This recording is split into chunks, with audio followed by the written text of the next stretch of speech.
Beaucoup travaillé les jambes. Maintenant, par rapport à ton expérience, est-ce qu'il y a des groupes musculaires qui sont vraiment importants à travailler? Ouais, effectivement, je pense qu'il y a les abdos et les lombaires.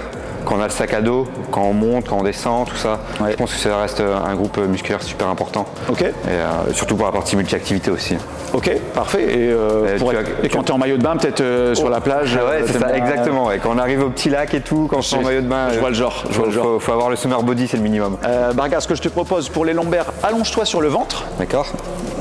Et là-dessus, on peut travailler 30 secondes de arche. Tu vas tendre tes bras devant et lever en même temps les mains et les pieds pour avoir un travail sur la partie lombaire. Les fessiers doivent être contractés, tout comme les épaules. Et là, même tous les muscles du dos vont être sollicités.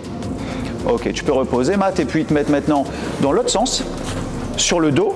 Et tu vas veiller justement à garder cette partie lombaire au sol avec le niveau le plus élevé que tu vas nous montrer. Les jambes tendues, les pieds serrés en extension. Voilà, il s'appelle le hollow hold. Là-dessus, déjà, tenir 30 secondes, c'est un très bon niveau.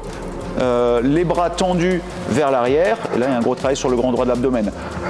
Tout en maintenant cette position, tu peux mettre les bras le long du corps et fléchir un peu tes genoux pour toucher ma main. Voilà. Et là, on serait sur une version plus accessible pour les personnes qui débutent, mais toujours en veillant à garder la masse lombaire au sol.